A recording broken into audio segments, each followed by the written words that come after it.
Peace talks with the Taliban are dead. President Trump saying he won't go forward after canceling a secret summit at Camp David with the terror group to end the Afghanistan war. Trump pulling the plug after Taliban leaders claimed responsibility for an attack that killed a U.S. soldier and 11 others. The Taliban responding to the president's move by threatening more Americans will die as a result. While speaking with reporters, President Trump calling off future talks with the Taliban and is defending trying to hold them in the first place. As far as I'm concerned, they're dead. They thought that they had to kill people in order to put themselves in a little better negotiating position. You can't do that. You can't do that with me. So they're dead as far as I'm concerned. I like the idea of meeting. I've met with a lot of bad people and a lot of good people during the course of the last almost 3 years. And I think meeting is a great thing. I think that meeting with, you're talking about war. There are meetings with war. Otherwise, wars would never end. You'd have them go on forever. We had a meeting scheduled. It was my idea, and it was my idea to terminate it.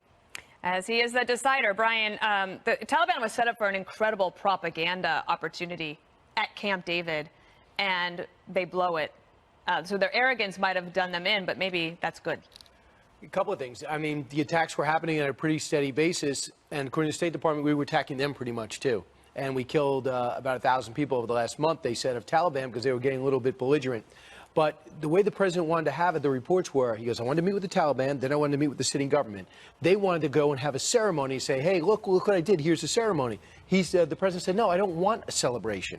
What I want to do is get this thing across the goal line. I want to look these guys in the eye and see if they're serious about taking the next step. It was his idea to choose Camp David. It was Khalilzad's idea to bring him to Washington. It was Pompeo and Khalilzad who put together the 9 rounds of talks. But ultimately, I think the president made the right decision. They're not ready to talk peace. They were high-fiving as if they already were successful. They were saying we slayed another superpower. That was the talk in between sessions. And clearly they didn't. Right. And Jesse, there were two narratives, right? So the United States is trying to say we need this out of a political necessity. This war's gone on too long.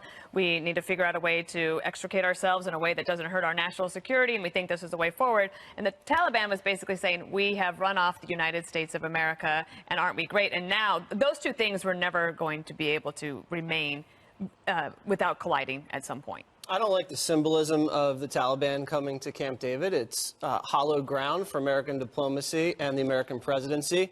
These people are barbaric. They make Kim Jong-un look refined. Let's remember, Kim Jong-un barbarian too, but he has his henchmen do his dirty work for him. The Taliban personally stone women. They personally commit atrocities.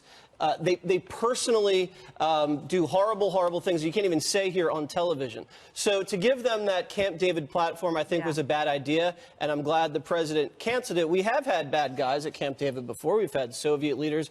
We've had Yasser Arafat, but not to this level. I understand the president wanting to withdraw from Afghanistan. All powers eventually fight there, and then they leave. We just want to leave on our own terms, and I believe as generals and as strategists were trying to lock those terms in so they could leave with some sense of accomplishment, but also not just leave Afghanistan for terrorists to reconstitute themselves and launch attacks here. So at the end of the day, I think it's going to be a long process, and we need to do something to end this war and spend the tens of billions of dollars that we're spending there, have it spent here. Well, what